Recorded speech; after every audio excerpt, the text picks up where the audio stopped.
You ever feel like no matter what you do, every time you start making progress, something happens and just knocks you backwards? That's exactly what my life has felt like lately. For the past 4 years, I've been trying my hand at entrepreneurship, trying to build a successful business of my own, and hopefully at some point transition fully out of my corporate 9-to-5 job. But this last year was by far the toughest one yet. I've been having so many ups and downs in my business and personal life, I'm feeling like I got a season pass to Six Flags. For starters, I've been seriously reconsidering if I'm gonna continue running my TURO business. Not only have I been decreasing my fleet, but I've really been back and forth if this is something I want to continue doing or move on to something different. I've also been dealing with a bunch of challenges of managing my real estate portfolio all by myself. This includes constantly making sure that my current tenants are good and fixing up my vacant units so that I can rent them out again quickly. So just having to deal with all of that, still working my 9-to-5 and dealing with all the things in my personal life as well can definitely be a challenge. And I know if you're watching this video, you're probably trying to take your life to the next level and start making more money as well. And it's tough, I know, but think about it. If it were easy, everybody would do it, right?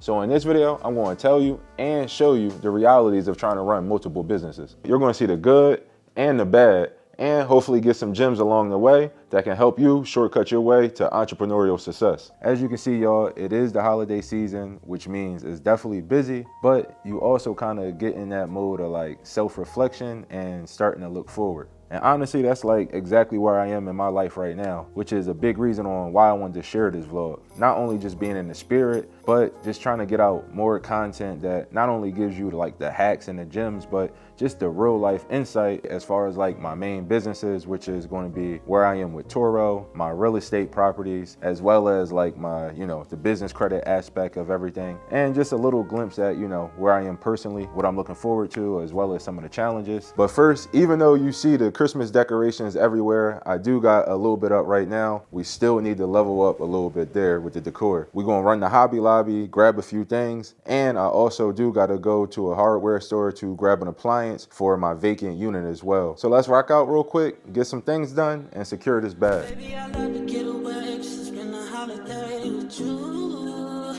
Ooh, no better feeling than when I am home alone with you. Told you I'd be right back in town. Now, if you've seen any of my recent videos, I have mentioned a few times about where I am in my TURO business. Right now, I'm currently sitting at 3 vehicles in my fleet, and honestly, I'm still contemplating selling one of my 2 finance vehicles, but I am most likely going to keep my cash car that's already paid off just to keep that on the platform and supplement some of these car expenses. There's been a bunch of people in the comments thinking that I made this decision mostly due to the fact that a lot of my cars have got damaged and totaled over the last year, but honestly, it's not that. As I said, the real reason is because of all of the changes that TURO is making to the platform, and most importantly, the profit margins that you make on TURO just aren't there for me anymore, and they aren't big enough for where I want to go with the next stage of my life. I've been doing TURO for over 4 years now. For me, it's pretty much run its course. I've done everything that I can. I've had up to 10 cars on it, and I can see where I would be if I was to keep scaling, but I also know, where else I can go if I may shift my attention a little bit. Damn, these might be exactly what I need. Since I don't got no presents under the tree yet, this would be a good joint. See if I can maybe find these in platinum. I got more of like a white and silver decor, so platinum would be good for me. And if you're a host on TURO, you already know that over the last few months, they have been making a bunch of changes to the platform as it relates to how you host the cars. In my opinion, it's become too heavily guest focused, and it's taken a lot of the support and any of the benefits away from being a host. Now, while guests are definitely the lifeblood of the business, so are hosts to the TURO platform, because without any host in their cars, there's no cars to rent to the guests. Hobby Lobby gotta come through with the Grinch theme stuff. I don't know, some people have told me I'm a Grinch, but I don't agree though. Some of the biggest changes that they made that has really affected my decision to host on a platform is number 1, the rating system.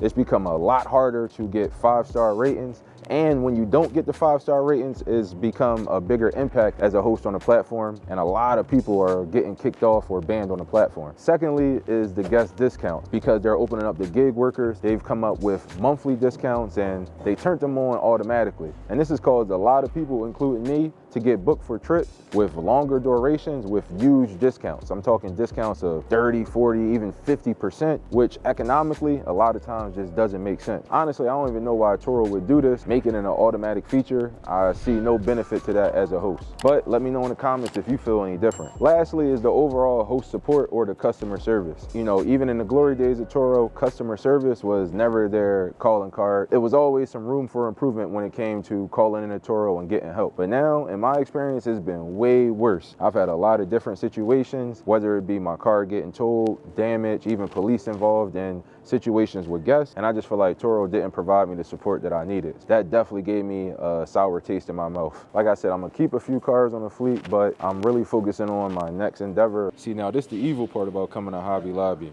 Why am I in the mirror section, knowing I'm only here for Christmas decorations? But how can you pass up 40%?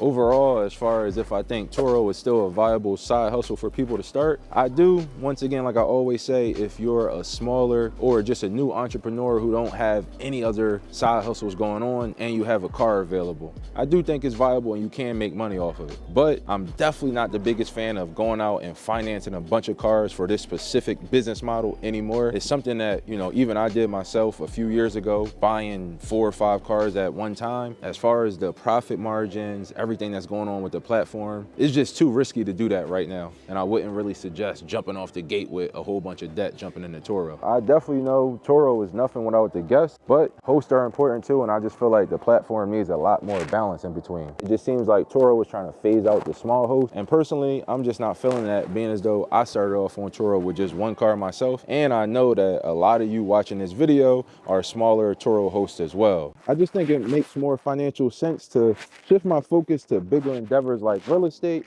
and building up parts of my online business and making more bangers for y'all.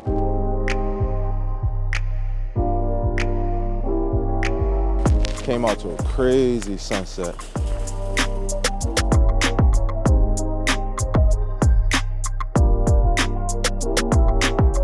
How I wound up in Hobby Lobby buying mirrors on top of the Christmas decorations, I have no idea, and that's why I stays away from Hobby Lobby.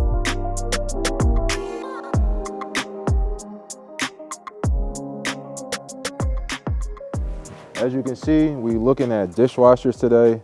I actually need to grab this for my vacant unit, and this is one of the units in my duplex. Now, I do have multiple properties now. I've been lucky enough to be able to use not only the income from my 9-to-5, but definitely a lot of the income from my TURO business to be able to invest in these real estate properties. So I'm definitely happy that I was able to, you know, leverage one business into something bigger. Now, even though these real estate properties have definitely changed my life for the better, I'm not gonna lie, managing them all myself has definitely been tough. Now, admittedly, when it comes to flipping these vacant units in between tenants, I definitely haven't been the best. I finally got one of my other units rented out after a long process of just renovation and going back and forth. So I definitely wasn't looking forward to a month after that, this tenant saying that he wasn't renewing his lease and doing the process all over again. Overall, it's really just come down to my indecisiveness and procrastination when it's come to these projects. So this is me being self-aware and accountable and telling y'all that I'm trying to do better. But I'm feeling good about myself as far as this project. I'm only about a month and a half in,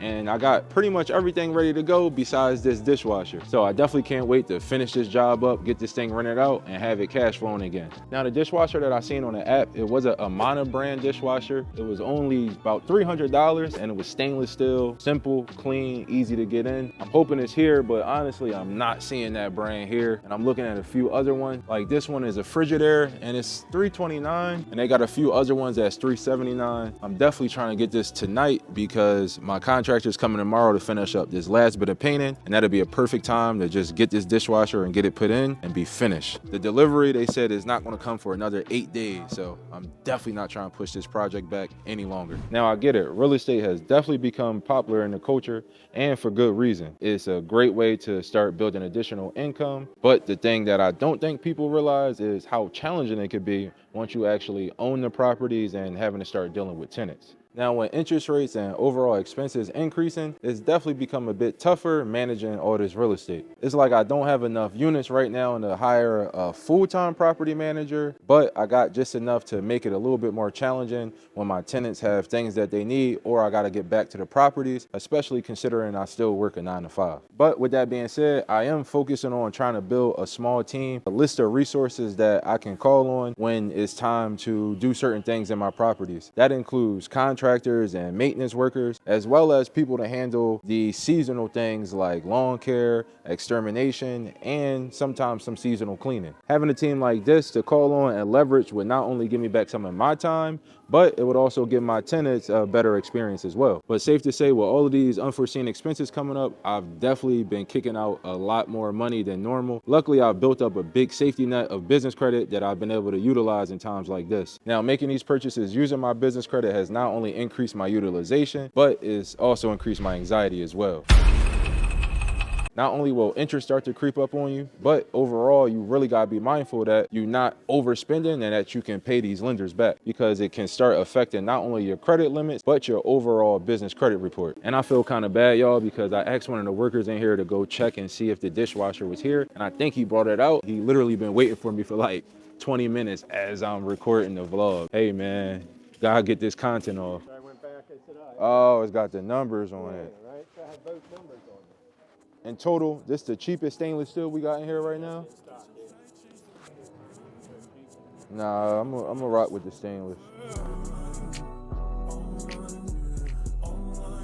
Have a good night. Happy holidays, my guy. But even with all that being said, when it comes to real estate, you just gotta know those things come with the game. My main focus right now is getting a tenant in this unit and getting this thing cash flowing again, because I needs that. So if you take anything as far as my real estate project, just understand it's not for everybody. It's definitely a great tool to start leveling up your income, but understand where you are in your life and what resources you have before you kind of just jump into it. It's going to require time and it's going to require money, but it's just something about owning an income producing and an appreciation asset that's just liberating. Knowing that I own actual buildings, knowing that I'm putting a roof over people's head, providing for families, you know, it's just, like I said, it's just something about that you can't replace. So it's definitely a challenge, but it's a challenge worth taking. And overall, the goal is still to scale, moving away from kind of these single properties into those 10, 20 unit buildings, even like the big apartment complexes. Although I'm not there yet, I'm still working, boots on the ground, working my way up. Trust me, just making this little momentum, I definitely see the light at the end of the tunnel.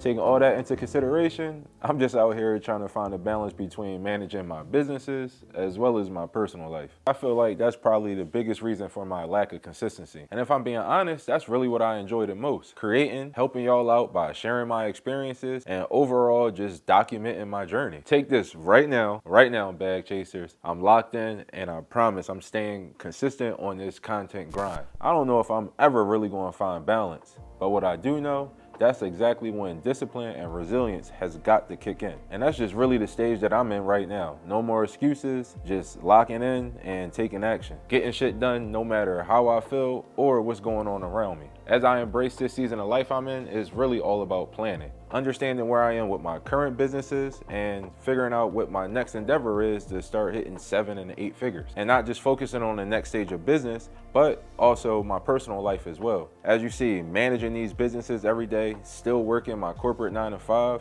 at this point it's definitely time to start thinking about taking the steps to start building a family of my own. But I don't know, y'all. I'm gonna report back soon on that one. This year has shown me that growth really comes from the mistakes and embracing the unknown, regardless of how scary it feels. And taking bigger risks is definitely something that feels a bit scary to me. But I also know it's really the only way that I'm gonna elevate my businesses and my overall life. Stay focused, stay locked in, and trust that success is gonna come as a byproduct of the work that you put in. There's no perfect moment, day, or year to start. The time is now. And if you're still watching this video, I just want to say thank you. Thank you for coming along on this journey, and not just today, but this journey as a whole on this channel. Just seeing the comments, seeing the feedback and the responses that I get from dropping these videos, knowing that, you know, sharing my experiences and sharing my journey is inspiring and helping you guys. There's really no feeling like it. So one thing for sure, you got this bag, Chaser. Let's get it.